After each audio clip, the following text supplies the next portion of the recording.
Channel में आपका बहुत बहुत स्वागत है। सभी को मेरा नमस्कार। आज मैं सुनाऊंगी फिर से एक प्यारी सी सच्ची घटना, और आज की जो घटना है वो किसी चमत्कार से कम नहीं है। तो प्लीज़ अगर चैनल पर नए हैं तो पहले चैनल को सब्सक्राइब कर लें। चलो वीडियो शुरू करते हैं। एक मीना नाम की लड़की थी। मीना नाम की लड़की थी जिसके एक भाई था, और दोनों एक भाई एक बहन थे, और माता पिता थे। बहुत ही अच्छा परिवार था, खुशहाल रहते थे।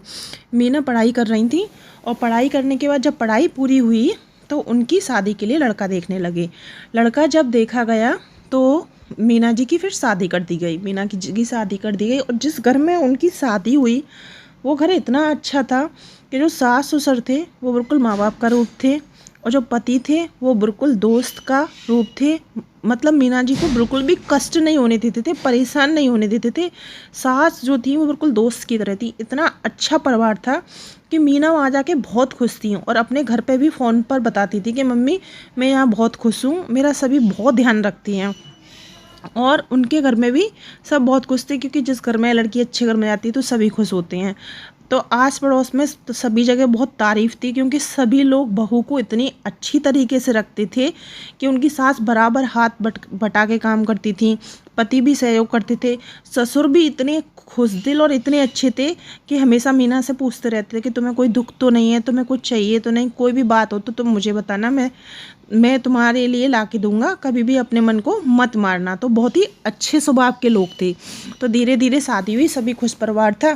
तो 1 साल हुई, फिर 2 साल हो गए, ऐसे ही अच्छे से समय बीत रहा था। तो ऐसे 5 साल हो गए। 5 साल खूब अच्छे से बीती, और 5 साल मीना जी के, पर 5 साल में कोई भी बच्चा नहीं हुआ। और मीना जी के भी बहुत सपने थे भाई, सब हर कोई माँ बनना चाहता है, तो सबके सपने होते हैं सभी के। तो मीना जी कहती थी कि बच्चे का दुख थोड़ा होता है, लेकिन वो कह नहीं पाती थी। तो अब 5 साल हो गए, तो आसपास में भी सभी लोग उनसे कहते थे कि कोई बच्चा नहीं है, 5 साल हो गए शादी के, कोई बच्चा नहीं है। तो घर में कोई कुछ नहीं कहता था कि सास ससुर और पति सब बहुत अच्छे थे, लेकिन बाहर के लोग कहते थे, तो वो थोड़ी उदास हो जाती थी। ऐसे ही दिखाते दिखाते काफ़ी टाइम हुआ, उनने और डॉक्टरों को दिखाया, बहुत जगह दिखाया, लेकिन उनके फिर भी एक भी बेबी नहीं हुआ। तो वो धीरे धीरे उदास रहने लगी। फिर क्या हुआ, जब उदास रहने लगी तो आसपास में लोगों ने, जब 10 साल हो गए तो उन्हें देख के तरह तरह की बात करने लगे। कुछ जो औरतें थीं वो ऐसा करती थी कि मीना जी जब आती थी तो अपने बच्चे को दुबका लेती थी, नहीं पता नहीं यानी कौन आ गया, बच्चे को दुबका लेती थी। और जब उनको किसी का बच्चा अच्छा लगता था तो वो जब खिलाने के लिए मांगती थी तो कोई देता भी नहीं था। और जहाँ भी जाती थी तो सब उनको देख के कुछ ना कुछ कान में बात करने लगती हैं। देखिए, जब ऐसी स्थिति आती है तो सबसे पहले इंसान मेंटली परेशान होता है, क्योंकि वो अपनी परेशानियों से पहले से परेशान होता है। और इस तरीके की जब बातें बनती हैं ना कि कोई किसी को देख के कुछ कहने लगता है, इस तरीके का व्यवहार होता है, तो आदमी माइंड से बहुत ज़्यादा परेशान होता है। तो इसी तरीके का व्यवहार मीना जी के साथ हो रहा था। तो जब हम किसी चीज़ को धीरे धीरे सहन करते जाते हैं, तो दुख इतना बढ़ जाता है कि आदमी सोचना समझना भूल जाता है।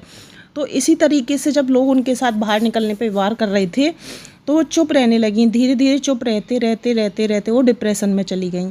तो उनके जो सास ससुर थे और जो उनके पति थे वो बहुत समझाते थे कि हमें फ़र्क नहीं पड़ता, परिवार हमारा है, हमें किसी से कोई मतलब नहीं है, हम आपस में सारे लोग खुश हैं ना, तो बाहर वाले क्या कहते हैं उसको तुम्हें सुनने की ज़रूरत नहीं है, और कोई ज़रूरत नहीं है सुनो।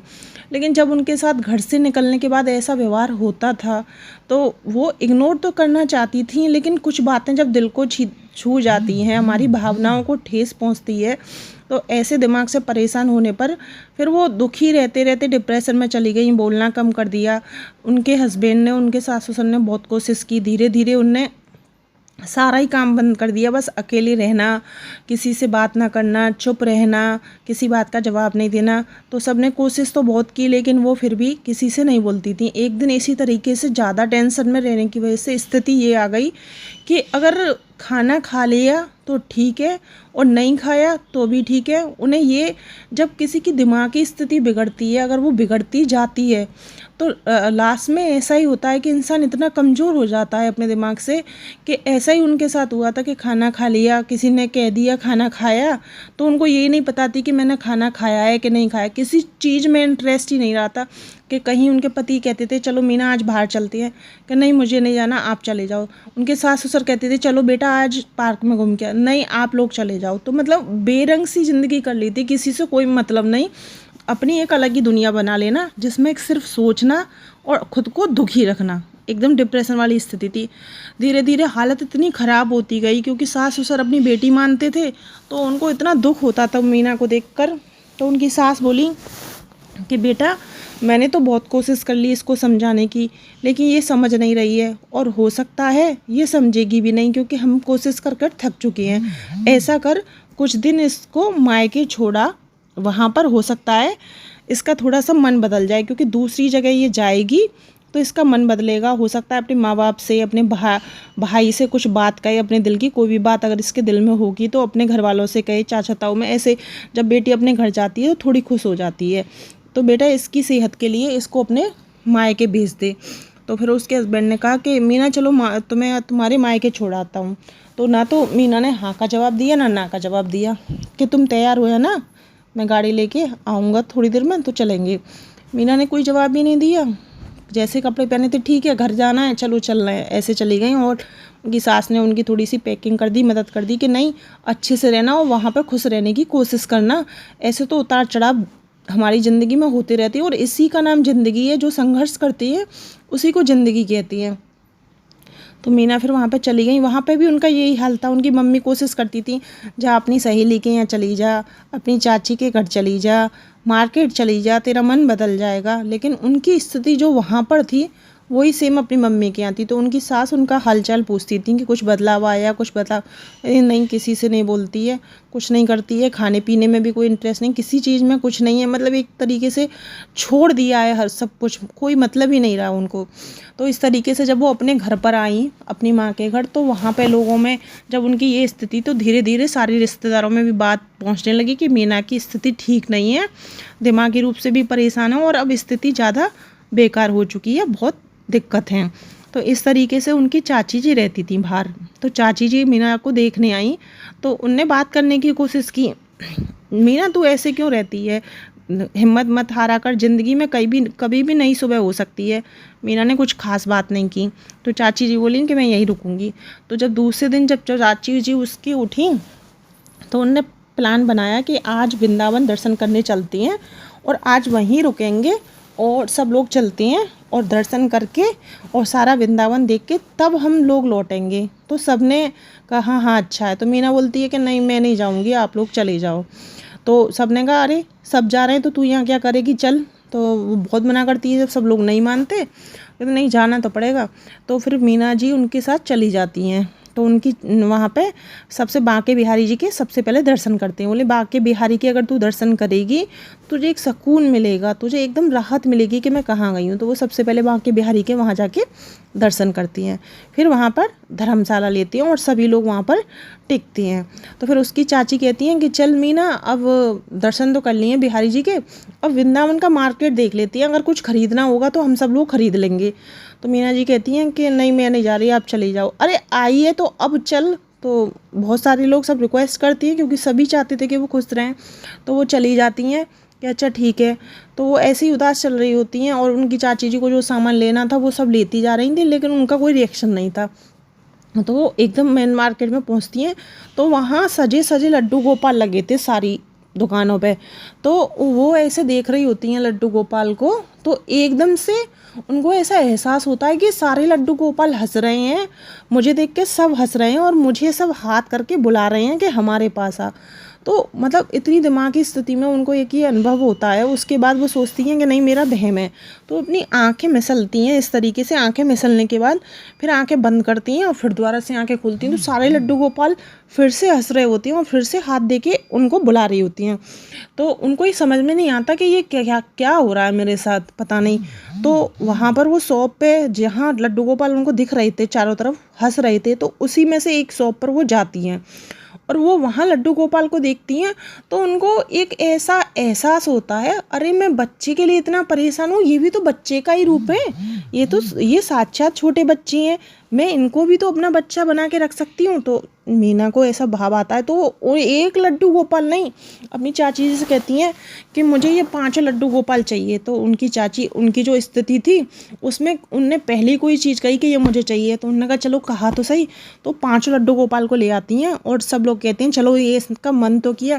फिर वो अपने घर लाती हैं अपनी मम्मी के यहाँ, तो उठ के सुबह सेवा करती हैं, 8 दिन रुकती हैं। तो सब खुश हो जाती हैं कि चल कैसे भी इसका मन बदला, इसका ठाकुर जी में बदला, कम से कम इसका दिमाग तो बदला, बात करना तो शुरू किया इसने। फिर वो अपने घर अपनी सास के यहाँ चली जाती हैं वापस। तो वहाँ सभी को बताती हैं कि मैं ऐसे, तो वहाँ सब खुश हो जाती है कि कैसे भी खुश रहे लेकिन हमारी बहू खुश रहे। उनके पति भी खुश हो जाते हैं और घर वाले सभी सहयोग करते हैं, उनकी खूब मदद करती हैं लड्डू गोपाल की सेवा करने में। अब तो मीना जी बहुत खुश रहती थी कि मेरे तो ये 5-5 बच्चे हैं, मैं एक बच्चे के लिए दुखी होती थी। वो 5 लड्डू गोपाल की सभी पूरा घर मिल के सेवा करता था मीना जी, सभी सेवा, बातें करना, ये करना। फिर ऐसे 1 महीने बाद क्या हुआ, मीना जी की तबीयत ख़राब हो गई, उनको उल्टी हुई, चक्कर आने लगे, बेहोश से नीचे गिर गई।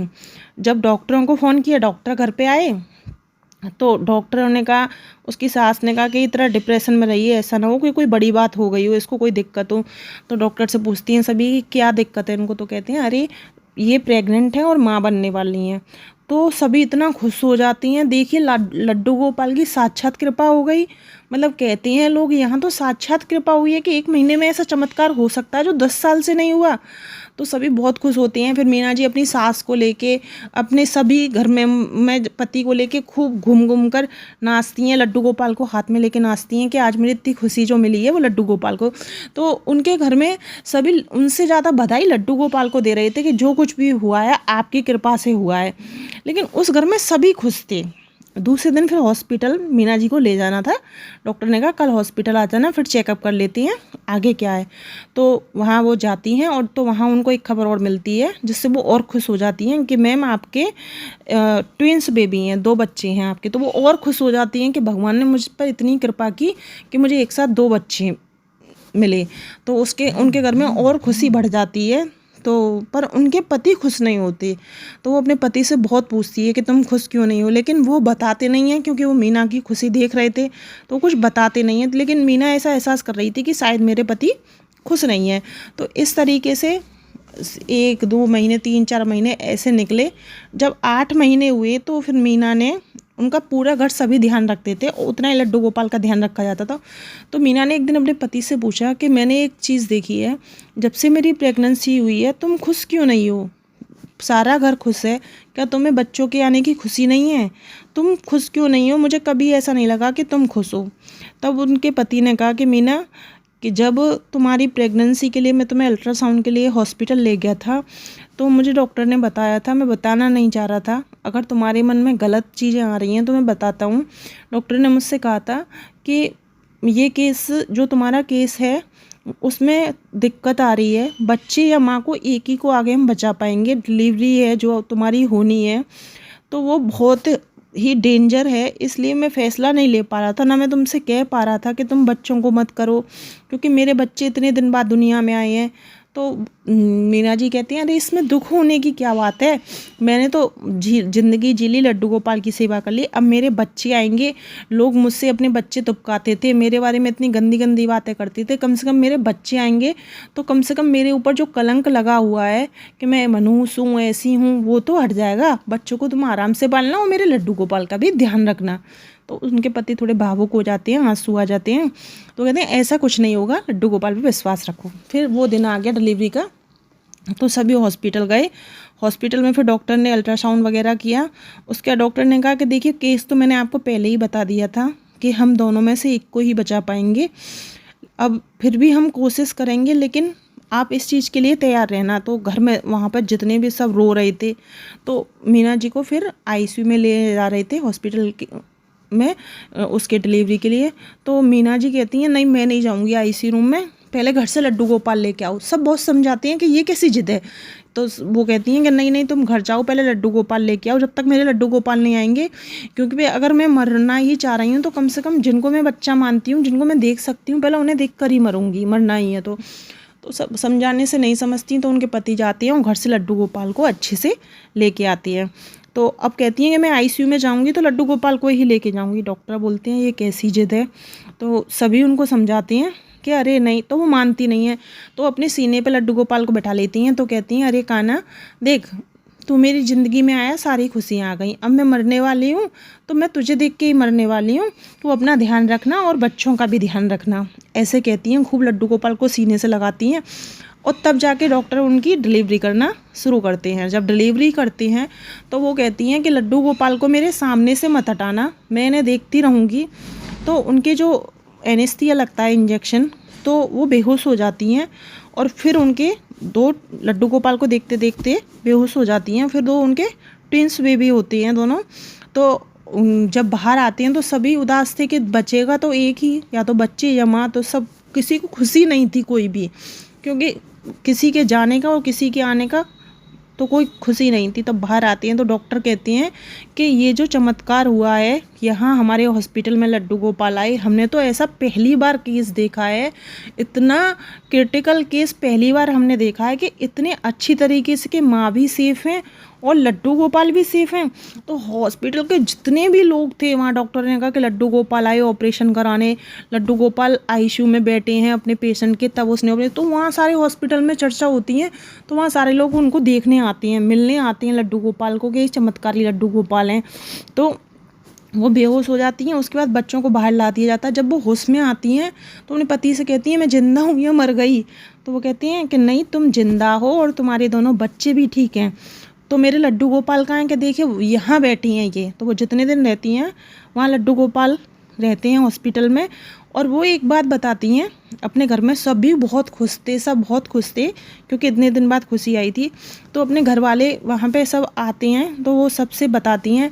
मैंने भी आपको बताया कि हॉस्पिटल में सब लोग देखने आ रहे थे लड्डू गोपाल की वजह से कि ऐसा कौन सा पेशेंट है और ऐसे कौन से लड्डू गोपाल हैं जो इतना बड़ा चमत्कार हॉस्पिटल में हुआ है, क्योंकि चर्चा हो गई थी सारी तरफ ऐसे। तो सब लोग देखने आ रहे थे। तो सब वहाँ खड़े होती हैं तो वो एक बात बताती हैं कि जब मैंने ये कहा था कि मैं ऑपरेशन तभी करवाऊंगी जब मेरे सामने लड्डू गोपाल होंगे, तो लड्डू गोपाल को देखते देखते जब मैं बेहोश हुई तो लड्डू गोपाल से एक के अंदर से एक तेज रोशनी निकली। और जो रोशनी थी वो एक डॉक्टर के रूप में बदल गई। और फिर मैं उस डॉक्टर को देख रही थी और डॉक्टर मेरा ऑपरेशन कर रहा था, ऑपरेशन करते जा रहा था और मैं डॉक्टर को ही देखती जा रही थी। तो मेरा ऑपरेशन डॉक्टरों ने नहीं किया, मेरा ऑपरेशन लड्डू गोपाल ने किया है, इसीलिए ये इतना बड़ा चमत्कार हुआ है।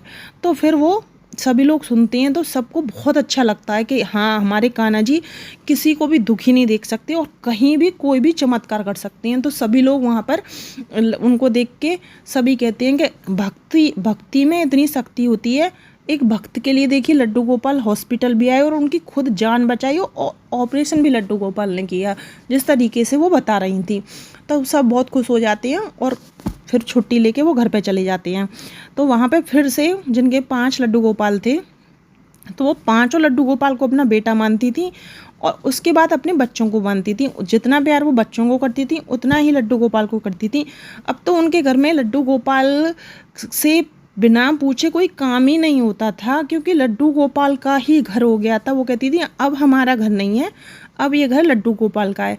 और उनकी भक्ति पे जो विश्वास था, जिससे जो चमत्कार हुआ, उसके बाद आसपास में और उनके घर में लड्डू गोपाल को सभी मानने लगे। वो बताती हैं कि उनको देख के और भी लोग लड्डू गोपाल लाए उनके आसपास में, और वो भी फिर उनका इतना विश्वास उठ गया। तो फिर वो एक दिन लड्डू गोपाल से कहती हैं कि जिस स्थिति से आपने मुझे निकाला है, जिस स्थिति में मैं थी, तो जब मुझे ऐसा लगता था कि मेरी ज़िंदगी में कुछ बचा ही नहीं है, तब आपने मेरी ज़िंदगी में आके मेरी बेरंग ज़िंदगी को एकदम रंगहीन ज़िंदगी कर दिया है। मुझे इतनी खुशियाँ दी हैं, इतनी खुशियाँ दी हैं।